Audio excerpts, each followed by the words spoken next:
This heroic exploit of Major Titov is another eloquent proof to what higher peaks of development can be reached by mind and will of the people going steadily along the path of building communist society. It goes without saying that this exploit of Major Titov is not an accomplishment of a single individual, but can only be judged as a victory of the entire Soviet people, who all contributed to this historic achievement.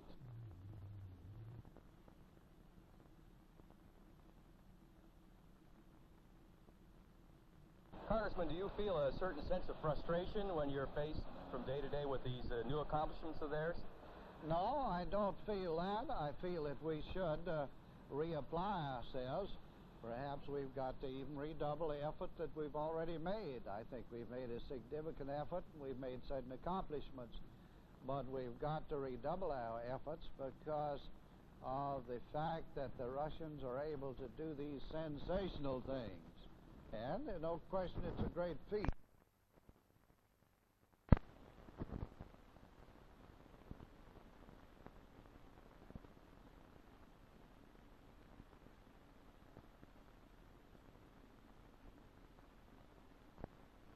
Well, there are a great many points on which the Allies have been working and will continue to be working in the weeks and months ahead.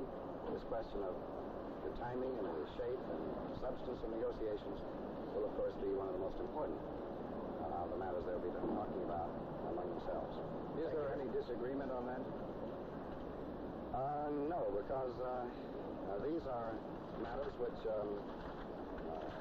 ought to be worked out on the basis of Western unity. We did not try to come to a final decision in my recent meetings in Paris on such questions of timing. We obviously talked about such problems, but those talks will go ahead. It's not at all unusual for normal channels of diplomacy to be used both before and after a meeting of this sort. So we expect that those channels will be very busy in the immediate future. Thank you, Mr. Secretary. Thank you very much. Thanks very much.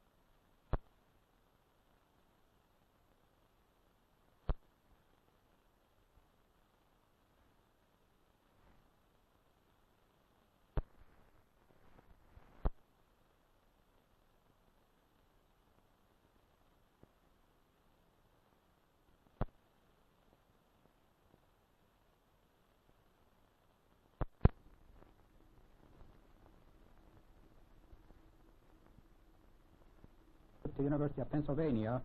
He stayed there 3 years, and then this last year, the 4th year, he finished in West Berlin. He was preparing. Mr. Mackinnon, had your son Marvin, in his correspondence with letters to you, ever mentioned a visit to the Soviet Union and what his plans were if he did go there? Marvin hasn't mentioned anything about his plans visiting the Soviet Union.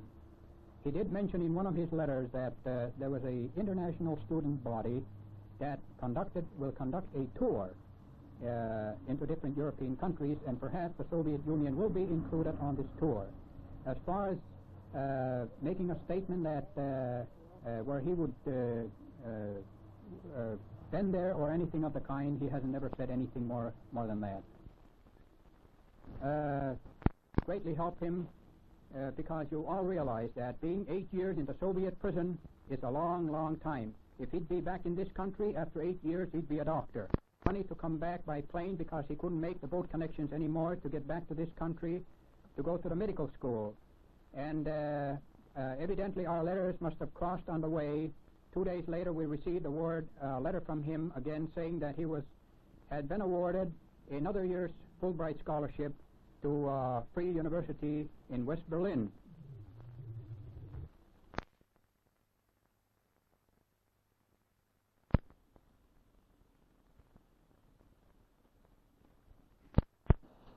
Мы говорили с президентом главным образом We talked with Mr. President mainly о советско-американских on the отношениях. Soviet-American relations. Но каждый понимает, But everyone understands well что от этих отношений that on the relations between our two countries зависят многие другие проблемы в depend мире. very many problems in the world today.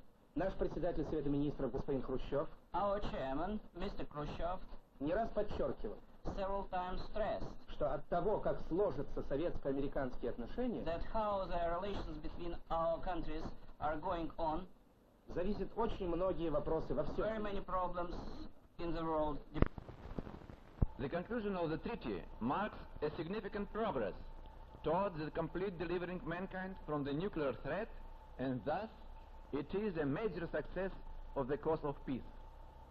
The very fact that the treaty has been commended by the overwhelming majority of United Nations members and is going to be signed by a great number of states is a convincing proof of their capability to find mutually acceptable solutions of most vital and most complicated international problems.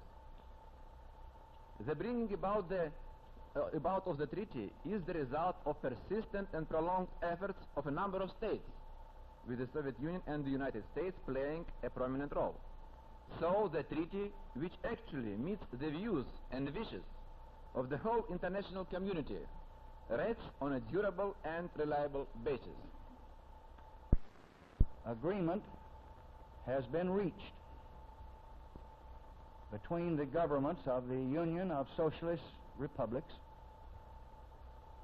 and the United States to enter in the nearest future into discussions on the limitation and the reduction of both offensive strategic nuclear weapons delivery systems and systems of defense against ballistic missiles. Discussion of this most complex subject will not be easy, and we have no illusions that it will be. I know the stubborn patience, persistence that it has required to come this far. And we do not underestimate the difficulties that may lie ahead. I know the fears and the suspicions and the anxieties that we shall have to overcome. But we do believe that the same spirit of accommodation that's reflected in the negotiation of the present treaty can bring us to a good and fruitful result.